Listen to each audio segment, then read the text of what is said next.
Hello everyone, my name is Wajiro Morethi. Oh, today I'm called Chemng'orem, right? Chemng'orem. I'm so happy to be here with a trio. I think this is a first for us from Domaine, Kenya. We have Kipchumba, we have Jebet, and we have Thandi. Thank you so much, guys, for giving us this opportunity to come and share with you. I feel so honored, and I want to join this family today. This is Conversations with WINENJIRU, and we've been talking about wines and spirits ecosystem in Kenya, seeing the people and the faces behind the businesses, and learning how they got there. Now, this group is very privileged, but I'll give you some time to introduce yourself first before we get into the questions. In any order you wish. I think we start with the ladies. Oh, okay. From the left? Well, as you heard WINENJIRU was saying, I'm Thandi. I'm the youngest of the three, and the second into the business. Okay, second into the business. We'll come back to that. Yeah. I'm Jebet. I'm the latest addition into the business. And that's me, Jebet. First edition, Kipchumba, and this is a journey in the wine. Thank you very much. Like I said, it's the first time I've had a trio. I'm feeling really, really privileged. But where did this all begin? You may be the only family in Kenya that we can say was born into wine. So please tell us about the creation, I guess your parents, the heritage and the foundation they created for you. Okay. Perhaps I can start. I can start with a funny story that when we were kids, there was so much wine everywhere.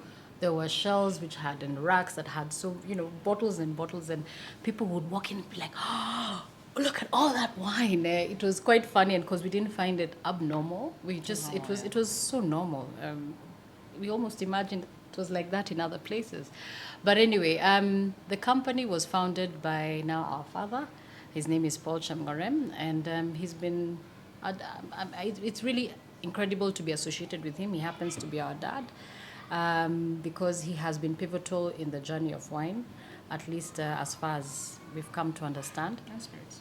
Yeah, and he started, in terms of his story, he said he started back then it was Kwal. They were the people who imported and distributed wine. It was almost essentially a monopoly. That time they were the only ones who had that, what do you call it?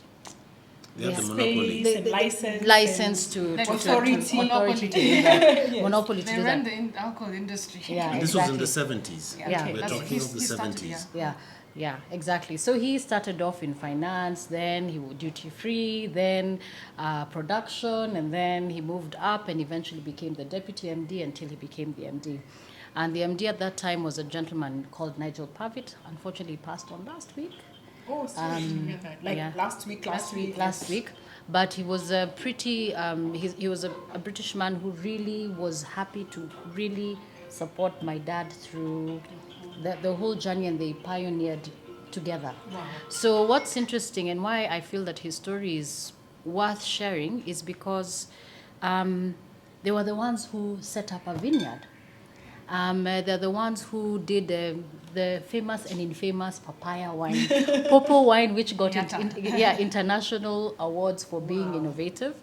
They were the ones who, and he has some little pet projects which were brandy from passion. Wow. So they were really, testing the boundaries from the world of wine and also for Kenya. And this was production being done in Kenya. Yeah. Yes. Not somewhere else. Yes. Oh, in In Marigat. Marigat in particular. Yeah, papaya. Yeah. Papaya Wow. was in Marigat, passion and was then in in Yatta. So in Yatta, that one he said that they got what do you call them, vines, 11 grape varietals. Wow. And they all came through. And our wine takes 3 years before it bears fruit, and then the fourth year is when it you can use that production. The fourth year, not the third year. It takes roughly around 15 years for anyone to get a return on investment in wine. So I know that many people want to be wine producers, and people keep asking us whether we could produce wine. But to cut the story short, his journey was one where they understood wine from both importation as well as production. So for us, you don't know what you learn and what you hear, but it's kind of over your head and you kind of hear it and understand it to a certain degree. Yeah, so I don't know if there's anything else, but his story has even been written about in international books. And with all that experience, he was able to attract really good producers into our portfolio, as we speak today. The company that Domaine now started up in 2006. So he's the one who founded it, and with that, he got really interesting producers whom we continue to work with and hope to really introduce to the Kenyan market properly now that we are drinking wine seriously. Before there was, I'd rather whiskey and a beer, but now we have a really interesting solid culture of drinking wine. Okay. Very, very interesting. First, you were born in a cellar. I thought it was normal. Not hospital at all. And then now, the 70s, not everybody was born then. No, okay, so it was beyond your time and the like, but some were. But even this production, yes, I do remember papaya, and I also remember Kingfisher. Yes. Oh, yeah. Kingfisher was also their product, and wow, that was in every party in the house as well. So really, really great heritage, and thanks for sharing that with us. So 2006, we were all here, but then between the time when the company was formed and when you all joined, I guess post 2006, what were you all doing? When I finished university, I went into my career, which was graphic design. So I enrolled into a printing company, and so that I practiced what I studied, of course. And as you mentioned, Kingfisher, I was responsible or part of the printing process. I printed the Kingfisher labels. Oh, the labels, yes, wow. Yes. Tell us about that. Was it actually the bird? Was it the actual photograph of the Kingfisher bird? It is a Kingfisher bird. Okay. And it was quite unique because Kingfisher is a cider. Okay. And so we used to print. We were doing a production of about 300,000 labels. Okay. On roughly basis on two weeks, and that was going out. Kingfisher was a popular brand then. Wow. So I printed. I was in an opportunity, so I was very proud to do the Kingfisher label. We did also the Kibao vodka label. I also did Hunters and Papaya. Okay. I did those lines, and so I was very interested because I like machinery. As a boy, I've been very interested in mechanical things, and cars is one of my passions. We heard about the cars. Yes, and so printing was just it was part of me. Okay. But I got exposed to now the wine industry. When I was younger, I never paid attention in detail to the whole process of wine production, and I eventually started understanding it at a age, not when I was young. So I really appreciated wine when I grew older, and I started now trying to find out the strong points and the history. Wine has a story. It has a story. So I can't say I was inclined. I was invited into the industry, and I picked it up in 2007. Okay. Oh, right at the beginning. Yes. Okay, great. So that's when I joined Domaine Kenya, and it was just an eye opener for me. Learning experience. There's so much that I had to pick up from my dad from those years that I lost not having interest. I didn't have interest when I was young. I was only interested in drinking beer. Our culture in Kenya has been beer oriented, so I used to take beer. And then I started now understanding and appreciating.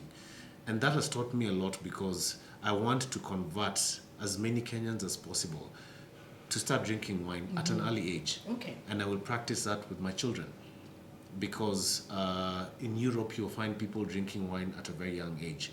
And it disciplines them if you teach them at a young age and in the right way. So I employ as many Kenyans to start drinking wine and understand what wine is all about. So that was my journey. I really have a lot of passion, and this has been driven through my parents, my family as well, because we're all in this together.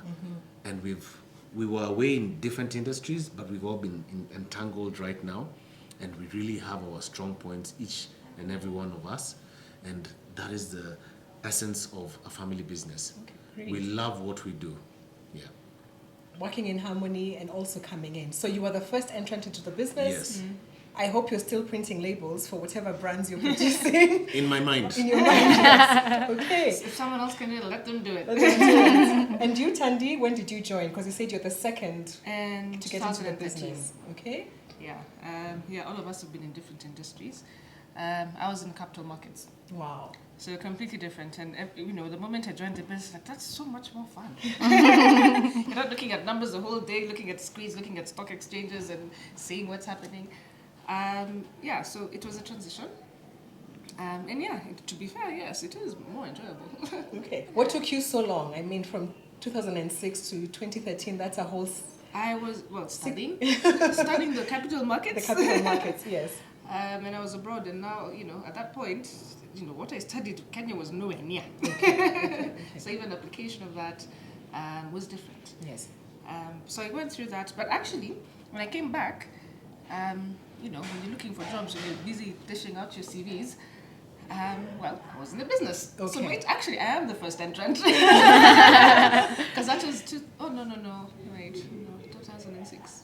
Okay. You don't have to reveal any secrets with the mathematics. No, I'm trying to see number one and number two.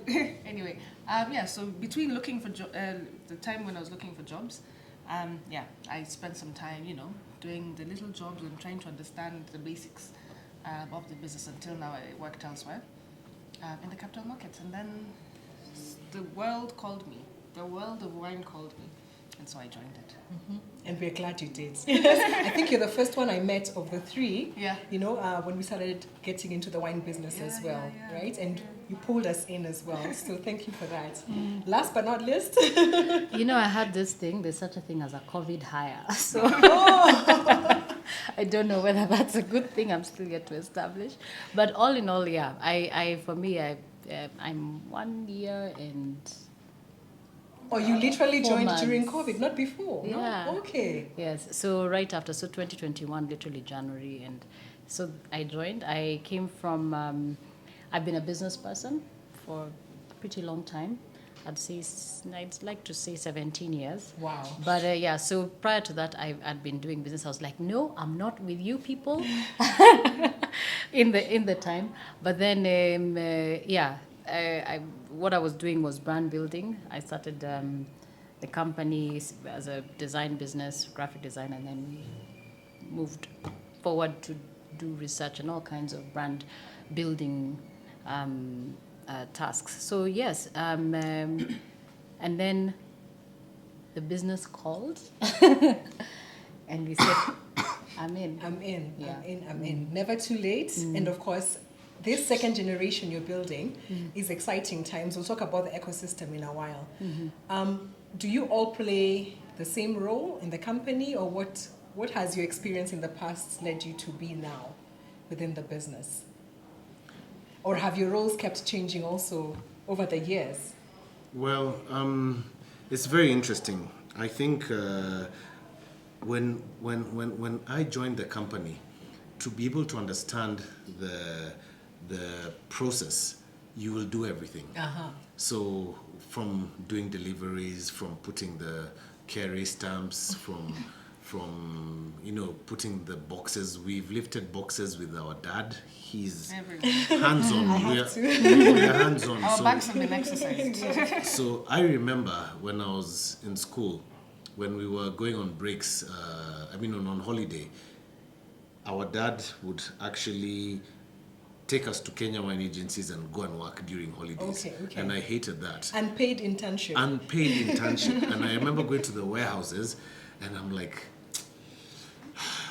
I need to be sleeping, not doing this work. And we're doing stock takes. I remember doing stock takes in the warehouse in Kuala. We used to do Kuala was the production line, so it opened up my eyes. I really saw how papaya was produced. I really went through all those chains, so I have an insight inside Kuala. So we replicated that when Domaine was opened. Yes. So we had to start off with the basic, and for me to learn the business, my dad threw me in the deep end, and he wanted me to understand the business from the point where you start. You start, yes. So when we say we have specific roles, we go through that whole process when you join. Even any new staff who comes in, yes. they will go through the standard procedure of how we do dispatch, how we do invoicing, and also product knowledge. And then now we go into our roles. So I'm in charge of brand. Okay. So that's my responsibility in the company. So that means that I have to liaise with the suppliers, of course, and also position the brands into the market. Okay. So we have to understand how these brands fit in specific markets. We have on-trade, off-trade, we have duty-free, and we also have export, which we've not explored per se. Wow. But that's my role. Okay. Yeah. You're the brand guy? Yes. Super. And the ladies? The one who resisted the most. You held out for what, 17 years plus? Yeah, so I think the way it's worked out, everyone has the strengths that they bring in. As Kipchumba is brand, I mean, he's an exceptional taster as well. I mean, Okay. the level of depth, if you were to listen to him explain a wine, you'd want to drink it, buy it, yeah? Although that's more specific towards brand, but I'm not as, it's more detailed, deep detail. On my end, I came in with a lot of business experience, so I fiddle with the moving parts right now of that, and take on the role of, which we believe will be interchanging over time, seasonal. So it's my season to be MD, and this will keep interchanging. So I bring the moving parts, fiddling parts into the business, and then Thandi now she also deals with moving parts. Okay. But her strengths in have really come through with strategy, and you can speak for yourself, and liaising with our international suppliers and that kind of thing. I'm a capital markets. Tell us about the markets. There is the wine the wine exchange, Livex in France. Oh, there you go. I actually do want to invest. Just maybe you should pay me some money. We'll be talking about the wine exchange Yeah, soon. it's just not wines of 1,000 bob. So I'm in operations and logistics. So I handle a lot of the imports, bringing in the wines, some of the regulatory stuff. You're dealing with suppliers. So that's where I come in. And then, we all also, there's some things that we do which we all do. Yes. I mean, when we have our events, when you're talking to people, of course, I mean, if I want to sell a bottle of wine, I'm not going to say transfer. You say Yeah, it. exactly. But she's Madam French specialist. He's Madam Spain. I mean, Spain, and so yeah. Everybody that's, sells. Everybody sells. Even, I mean, you don't say, no, I cannot sell. No. Yeah, everybody. And then, we see you as a unit. So we see, the Domaine people, right? Or the wine gallery people. Yeah. In fact, maybe that's a good place for us to go to now. There's the brands in terms of your portfolio, but there's also the brand of the company. I like the name Domaine because it already has a French connotation, because that's where it's used the most. Domaine Kenya. That's how it Right? started, yeah. How did it come about? And then now, what other brands or what other channels are you using within your business? Moving parts. We'll start here this time. Maybe she needs some water. Well, Domaine came from, like you said, the French estates. And half the time when you speak to people on phone, Domaine, not the internet one. Add an E at the end. Add an E at the end, yes. Add the E at the end. So that has always confused people who don't understand the industry. But once you do and you understand the domain reference to the estates, and then you get it. So what was the other question? So there's Domaine Kenya, Yeah. and there's the wine gallery. Yes. So Domaine Kenya is the mother. It actually started off as Distal Kenya, then it changed later to Domaine Kenya. Domaine is the mother. So Domaine is the B2B. So Domaine does the imports and the distribution in the country. We're based in Nairobi, Mombasa, and Nakuru for the distribution. So that way we supply the hotels, restaurants, supermarkets, shops, bars, etc. Then the wine gallery is an offshoot. We said, you know what, we need to be able to sell to individuals, not just to the wholesale. We need to get the experiences, people to understand the wines directly. And so the wine gallery was formed. And now for that, we're based here in Westlands, where we are, Naivasha and Nakuru. No. Yes, Nakuru. So that way, we're able to expose the whole portfolio. Because, one supermarket will have this, one hotel will have this, one restaurant will have this. But here, you can get the full selection. And you're not limited to buying wholesale. You can buy, if you want one bottle, you can buy one bottle. Feel free. With Domaine, you need to buy some cases. A few cases to even qualify for the wholesale price. To even qualify for the wholesale price, yeah. And you're told, don't worry, we'll deliver. They're coming in. We can reserve all of them for you. Yes. When you come, somebody comes, first come, first serve. You can even see a delivery team are around.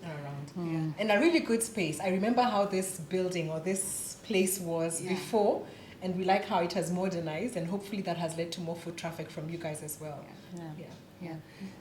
Because when the restaurant was here, we worked well. At some point, we had the shop in Anyuki. Okay. Then we closed that after some years. And now we're, the branches that I mentioned. Okay. And it's been good because people are getting more exposed, because when you go to restaurants and hotels and supermarkets, you don't get the explanations that you want. You're not able to have the events as you want. So you're able to have the direct contact. So then you understand what people are asking for. The hotel, the guy from purchasing or restaurant will tell you, I need this. He's not even interested in what else do you have. Yes. It's limited. So here you can expose people to the high-end wines. At the entry level, people can experiment without feeling a pinch in the pocket. Because you see, with the aspect that Domaine imports directly from the producers, we don't use any intermediaries. The prices are, they're affordable.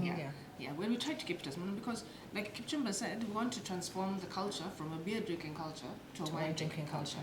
Such that, you start drinking at a young age. I don't mean 12. It doesn't mean 12. Legal drinking age is 18, drinking age. And we are compliant. And we are very compliant. Because you see, the countries which actually produce wine don't abuse wine, or even the spirits aspect. So if you can transform that culture so that, people have wine at lunch, or other countries which are not producers, don't drink wine at lunch. Because it's always for the evening. Let me wait for 5 o'clock. Because it has to also be a lot. Yeah, it has to be a lot. Rather than have your one glass with your lunch and, you're fine. You can continue working. Once that's transformed, it will make people... And then there's also that aspect of wine being snobbish, a snobbish option of life. It's not that luxurious. Wine is like beer. There's affordable wine. Okay. So if you want to, and you can just have your one glass. You don't have to buy a Franz Gay Smith. It's 12,000 or anything. It's or something Yanello. It's But then again, if you buy Frank K. Smith, you're not discriminated Okay. Now that you're mentioning brands, maybe that's a good also way to get into how do you decide what is in your portfolio. I'm sure things have changed a lot since 2006 to now. I don't know whether there's any brands you started with that you still have now, but then maybe take us through your portfolio and how you decide what to stock and maybe the changes that have happened. I'm even seeing cans. I'm even seeing wine in canned a can. Wine, yes? You gotta show off. Yes. So the portfolio, yes. How many wines from what countries? I was going to make a slight detour before we go into that question. Sure. As she was As saying, you lead, Mom. I'd love to share the fact that, one thing our dad taught us, and he said, we've had people say, give me the most expensive wine, in a shop setup, or what's the best wine, are the questions you get asked. And what he taught us, wine is not so much about expense, nor best. There's no best. It's a very personal thing. And just as he was saying that, one of the missions that we have is to have people enjoy wine regardless of seeking something that they believe is expensive, and because it's expensive. And so with wine, what we've learned over time, I think, you can counteract this. We've learned it's really a preference issue. Yes. And this is what we keep sharing. Discover wine for yourself. Yes. Yeah, don't get caught up by, I want to go with this because everyone is doing it, or to feel, inadequate because you don't know about wine. Wine is for everyone. Like literally, you can enjoy wine, and even your everyday drinking wines doesn't hurt when you treat yourself to a date night wine, which is maybe 3,000 shillings. Or So now back to the brands. The question on brands. We keep leaning back on our dad and the heritage, and with this heritage, his experience was so interesting to a lot of international producers. He had friends and connections, networks, who were so willing and ready to work with him. So with that, we ended up with there's a society of the most, I'd call it important, the Premier de Famille. Premier Famille Vini, which is a society of 12 of the most significant wine producers in the world. Wow.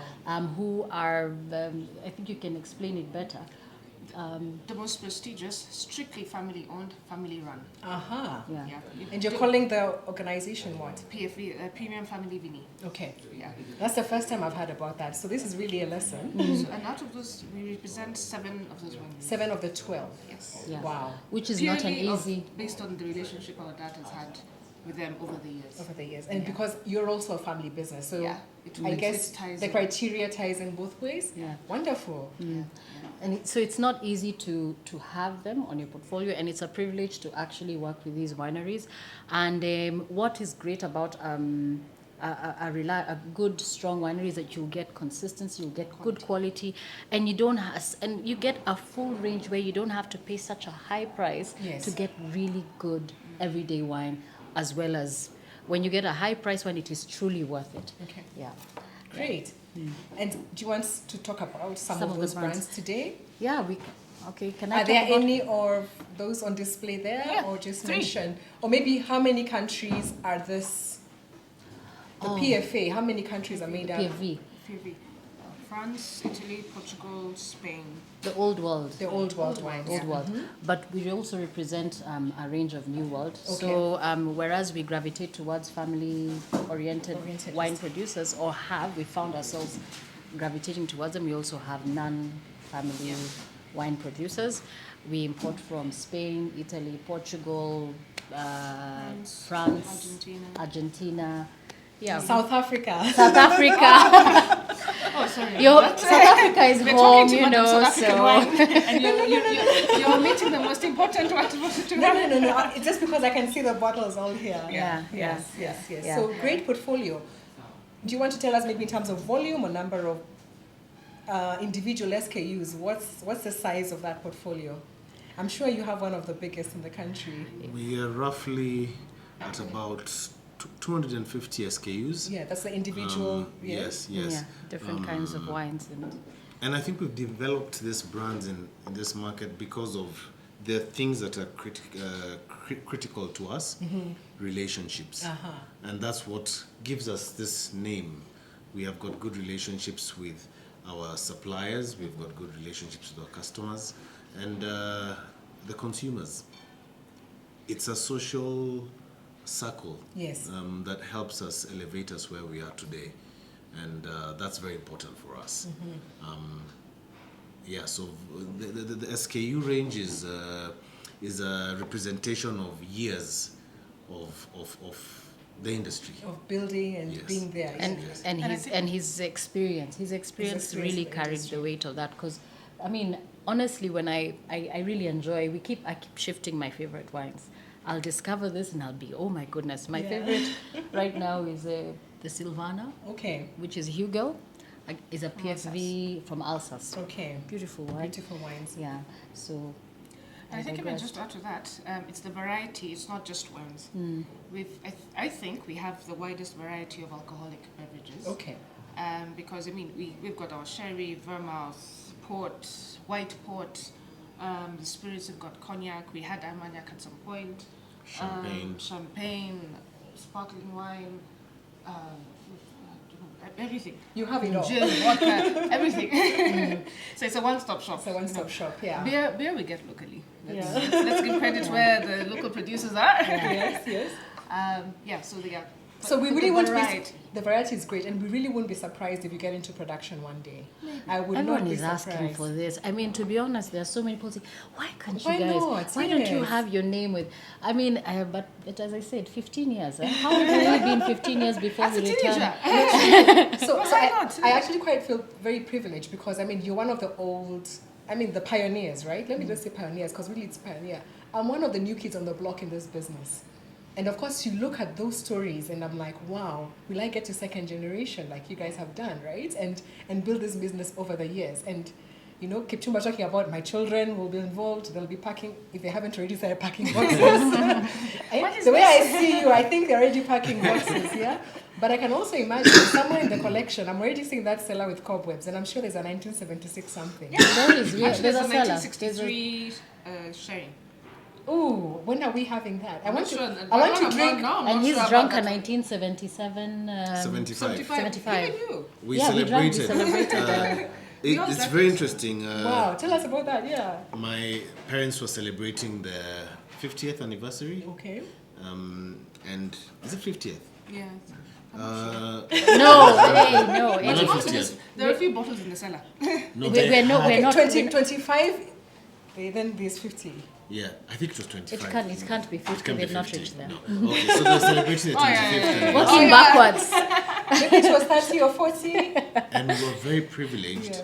to host about 50 people. Wow. And on every table we had a 1975 Grand Cru from France. And Such a good it was such a unique experience because we had a 1975 bottle on the table. On the table. And that was a strong talking point at that point. I mean, I want to talk about it even now, and I wasn't even there. When you open this bottle, sometimes it's a surprise. You Wow. could be overwhelmed, or it could be a different surprise. The wine could be off, but that wine went so well. And There was 50 bottles of that wine. every table had. Every table had. We had actually 2 bottles on every table. It wasn't. Was it 50? No, the number of tables was not 50. Not 50, but we There were. was The people were 50, and that was an experience I'll never forget. Wow. Because I've never had a wine older than me, and that was my experience. It was lovely. Neither have I, so I'm looking forward to the opportunity. I haven't even had one my age. So please, for the next meeting we have together, I am ready, willing and open to travel wherever it is. Even if it's to Baringo, I will come.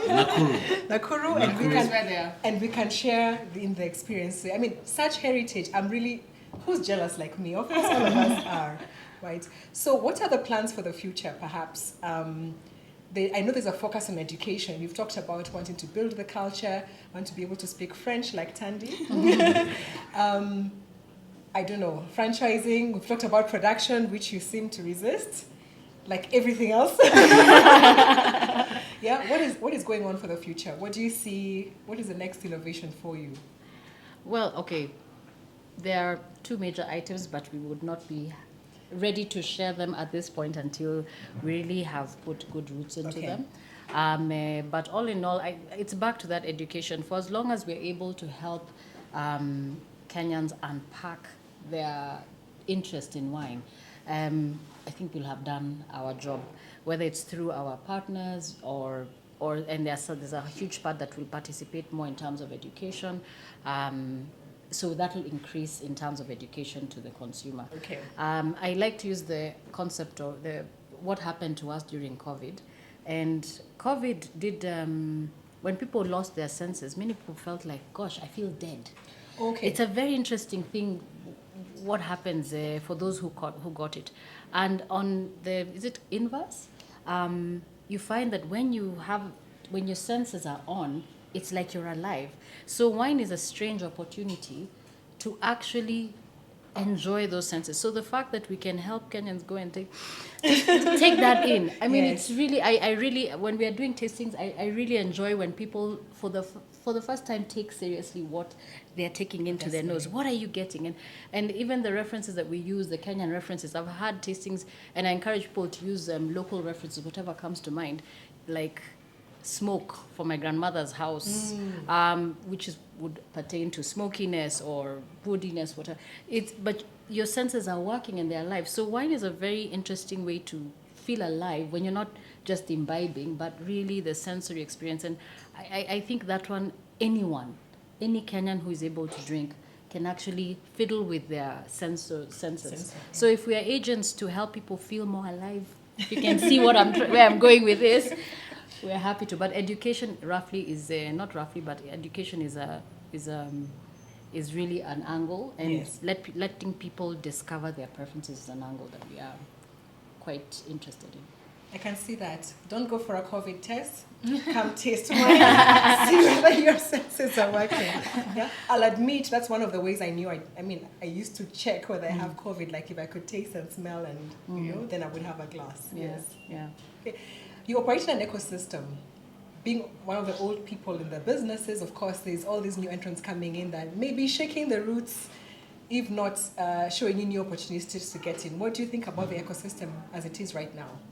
We are definitely not where we were in 2006. Yes. There's so much more diverse wines. What do you think about the ecosystem? I'll just say something small and we'll all share here. Competition is very healthy because it keeps us alert. It makes us understand what's happening in the industry. Now, Kenya in 5 years' time, you'll start seeing wine coming from China because China has become a wine. It will become a wine. It's actually a wine producing country. How many would have thought I'm buying wine from China? How will we accept that into the Kenyan market? But it will, It will happen. and it will shock Kenyans. So when competition starts coming in, it makes us aware, and we want to diversify.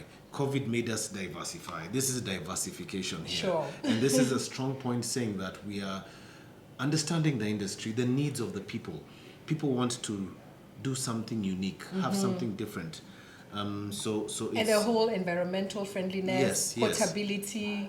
Someone asked me, why is wine organic? Or what do you mean by organic wine? People don't know that wine has animal product. Some wines have animal product, but not many people know that. So we have this education coming in about the labels. You'll see organic wine coming in. So for us, I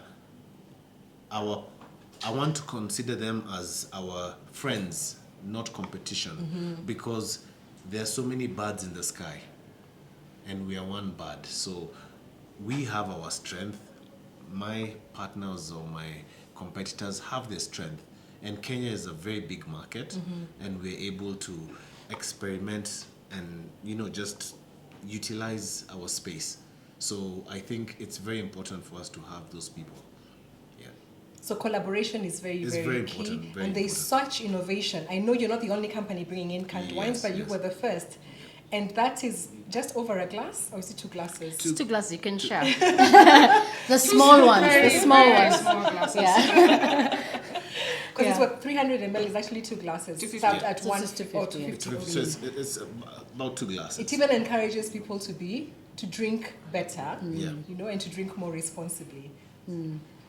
Correct. What tells about the ecosystem? Are the consumers changing? We forget it's not just the commercials, because the consumers are also a very big part of that market. I saw this on Vivino. It is a 2-star. I don't want it. Yeah, Vivino has influenced consumption a lot. And what's cool about being attached to this shop is you can actually start to observe consumer behavior. So it's been interesting how there are people who actually choose wines almost exclusively with Vivino. Now, it happens to be that a lot of our wines are popular, but but we're not into beauty contests and popularity, because they're really beautiful hidden gems that are not necessarily highly rated. And you'll find a wine that, again, is personal, Yes, and you like it, and you don't need to feel like, I'm not enough, So, yeah, so in short, the market has changed. COVID changed consumption and brought on board a lot more wine drinkers than we had before. So we have to adapt. And right now, what we're watching is us in transition as a business. What was working before has changed and we are actually watching live.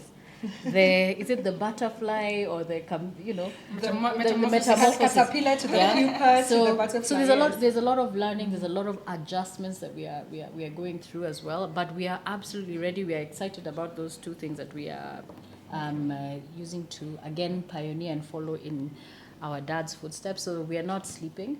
The other thing that I was going to say about the change in the market is also our suppliers are changing. So we're having a discussion with one of them the other day, and they were just also saying, look, previously, it was about presence in different countries, but now it says, oh my goodness, we are going so commercial. Wow. So there's a lot of aggression as well from The from producers? producers. And whereas the beauty and the novelty will continue in craftsmanship, but there's also a very commercial angle that's kind of and we are ready actually for all this. So we are. That's what I can say is changing. It's happening in Africa, and I guess, with other markets being more saturated, really, people have to look back inside here and be ready for it. It's true. Yeah, and Kenya is always the first, when it comes to the African market, Kenya is always the first stop. So we always switch between Kenya, suppliers switch Kenya, South Africa, then now the rest. But that's good to And know. then when they have, usually for now, say, whether it's South American or the European suppliers, like, oh, I'm coming from Nigeria, but I'm only spending 2 days there. Kenya, I'll spend 1 week. Or you get those kind of comments. But even in terms of the trends of in terms of the consumption, from wines, in the old, back in the day, it was, red wine you'd find 70-80% consumption, and then the white wine. Rosé, it was only Mathieu's first of all. So people who used to drink Mathieu's in the 70s, today they're like, no, I drank too much of that. Give me something better. Give me something else. So yeah, rosé has been the mother of rosé wine worldwide, and with the shape of the bottle, which now gives its uniqueness. But now, when you look at the trend of wine consumption alone, it's no longer 70-80% red and white. You're looking at 50-60 red. Then now it's just between rosé and white now, which are maybe 20. They're literally racing to the finish line. Neck on neck. Yes. And then now when you look at the spirits, actually French wines were the initial most popular wine consumed in the country during the colonial times and etc. For spirits, it was cognac. We even used to bottle cognac in Kenya. Oh. Martel.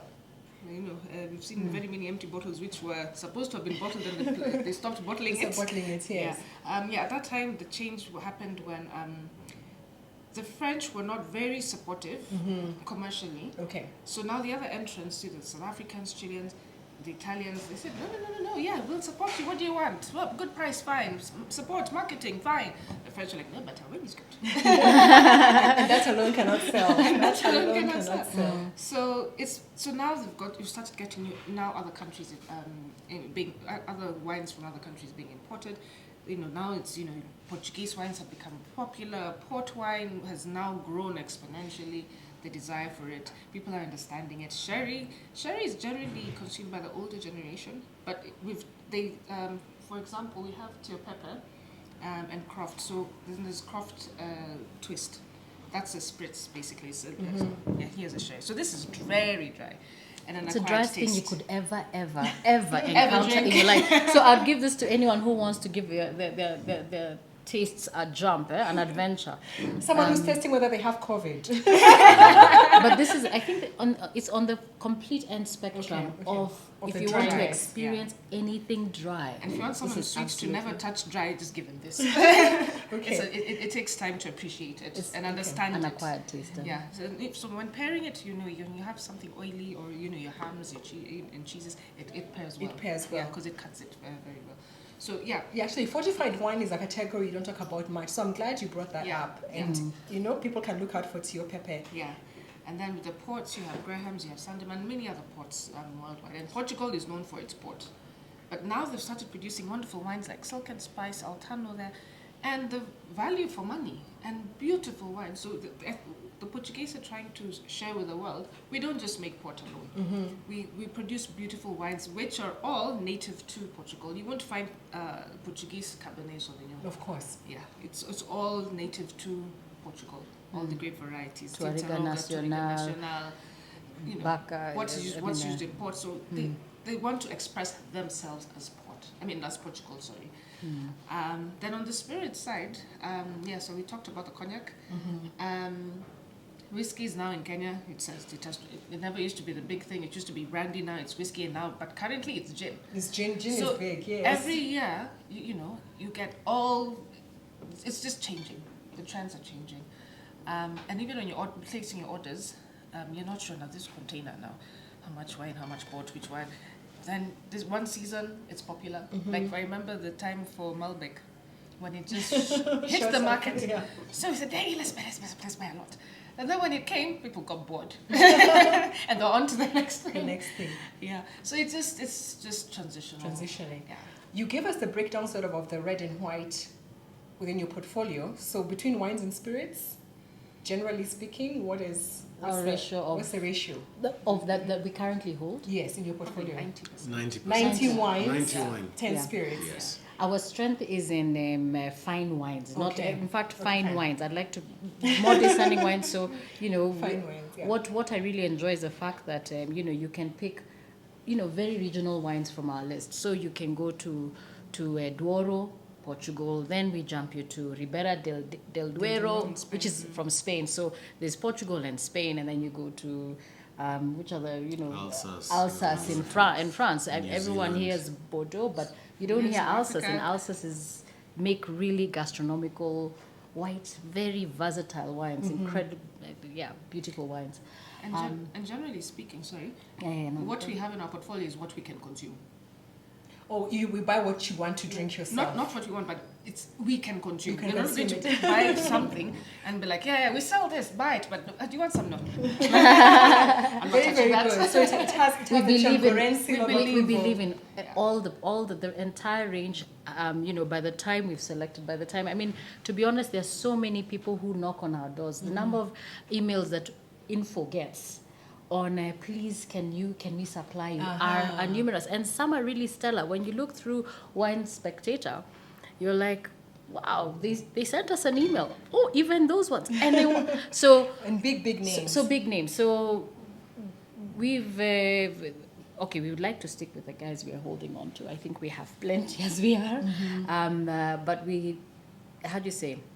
Yeah, we are content with that lot, and maybe there are one or two additions that we can make in the future, but we're quite the dynamism of the market and the transformation will come naturally and organically, right? As per organic, strategy. it's as per strategy. Yeah, As per strategy. we can't always lean on organic. Okay. So yeah, Growth and with stuff. strategy. Yeah, and as we are, we're also doing a bit of strategizing on how to carry these Really? portfolios. So is Portugal a hot country, or is there one that's hotter in this market, or watch this space with this country? It's an underdog. It is good value, Yeah. good quality, the price is. So I don't know, what Portugal do you is think? hot. It's hot. Yeah. It's hot. It's we wine has periods. I would say everybody has the session when they want to try something different. So we're used to South Africa, we're used to Chile. Now we're exploring France, we're exploring Italy. Okay. So Portugal is a place to watch. Okay. It has heritage, and I would like people to look for it. The good thing I'm liking about Kenya at the moment, we have a strong appetite for wine right now, and when you go to bars or restaurants, I've started seeing a trend that was very prominent was cask wines. That has disappeared. Completely. It's not there. Cadbodo. So we are now aware that the wines are unique. So when you start throwing Portugal into the picture, we have that appetite to discover what is different about Portuguese wine. And I'm happy about that, because that's saying the industry is changing. It's changing, And yes. it's in a positive direction. Yeah. Okay. So parting shots, you could say anything that you want us to know. I don't want to start revealing the things I've learned about you earlier. Hope that will be incorporated in the parting shots. But I feel so honored to have the three of you. And Thank you. clearly there is so much to talk about that we'll have to continue this. The one will be done over that 1970-something bottle that's older than me. The second will be when we're in Douro. And the third, I'll leave it to you to choose. Yeah, just those two asks. It might be in Romania. Yeah. Any parting shots? Wow, those Last words, wishes. I'll just say, I want to convert men especially. Oh yes. Let's enjoy wine more. It is not a female drink, No, it is not. Rosé is not just for females. or bubbly for that matter. Oh, bubbly, yeah. So young people as well. Yes. Let us start enjoying and understanding wine. This is the direction that we're going. So that's my wish. That's your wish. Yeah. Explore for me. try something. You know how it is with, say, beer, predominantly beer drinkers or spirit drinkers. I only drink this, and I'm sick of this. Okay, I'll taste it, but I'm going back to this. With wine, explore. Try, for example, for me, for a long time I've been whites and rosés. But now I'm starting to drink some reds. So, like the market changes, the personal preferences, they also change. Yeah. So you don't have to stick to the same thing and drink the same thing all the time. Explore. Try different grapes, try different styles, try different regions. Sulfites or not, because that keeps coming up. Try. One day you like your pepper, the next day you won't like it. So just explore as much as you can. And when you're going to a shop to buy wine, don't choose wine by price. Yes, of course, there's your pocket, but understand, ask questions, and don't ever feel like you're asking a silly question. Ask. Okay, we've even received questions like, how do you know if this bottle is red or white? And yes, you get a little bit surprised with some, but we are willing to help and answer the most basic question whatsoever. Because we all started somewhere. We didn't know everything. And we're still learning. There's so much out there to try and learn, and I can talk for hours. But yeah, so for me, explore and discover. Yeah. I'd like to say both. No, I'm joking. I agree with my fellow siblings. Yeah, I mean, I do echo that whole. I think as again against the mission and the plan and the plans that we have and what they tie up into is to assist Kenyans not to feel intimidated by wine, to actually allow themselves to explore, as she has said. Just because you're used to having your 1,100 wine, your 1,200 wine, doesn't mean that you can't buy a 4,000 wine on occasion. And the simple takeaway is stop to smell the wine, like literally. What happens is we've done tastings and sometimes of pretty expensive wines, and sometimes someone will just go straight. But imagine that moment, you're at home, you're by yourself or with your family, and a glass is poured. Just do a moment of taking in the roses of the wine. Do you get a fruit? Do you get do you get fruits? Do you get inorganic substances? Do you get wood? It's actually fun to let your mind play. Then when you taste, there's the conflict. Sometimes it's conflict, sometimes it goes along. And that in itself is a sensory adventure. And I encourage people to stop and have that sensory adventure. And then one more point. This is sales, right? This is sales. The Domaine challenge, the Domaine list challenge. Go through each one, drink one, and discover. It's 230, over 250 wines to explore. We start counting down today, and we'll be done in December. Thank you so much. Thank you so much. I know the future of the company is in great hands, and I wish you the best as you continue to grow, and we'll be back to hear how this story is unfolding. Before I forget, though, there was a bottle that we were supposed to talk about. Sorry. I thought it was one of the ones, and I think Mr. Brand Guy wanted to tell the story on this one. Just a quick 1 minute spiel on that particular bottle and why it stood out for you that you wanted to share the information with us. Thank you. As we are going into celebrating a very special occasion very soon, which is Mother's Day, we've selected a wine that is symbolic, that appreciates women. And this is a wine from Portugal, from the Douro region. It's called Vinha Grande Casa Ferreirinha. And this is very important. It's pivotal. So if you can, grab one Casa Ferreirinha and present this to our treasured, our most loved, our mothers for Mother's Day. Let them appreciate this wine. Thank you very much. Casa Ferreirinha. Casa Ferreirinha, Vinha Grande. From the Douro region. A heroine of Portugal, and that's why it's aptly named. A heroine who changed the wine world in Portugal. So here's to all the heroes and heroines, and thank you for joining us for Conversations with WINENJIRU today. Cheers. Cheers. Thank you.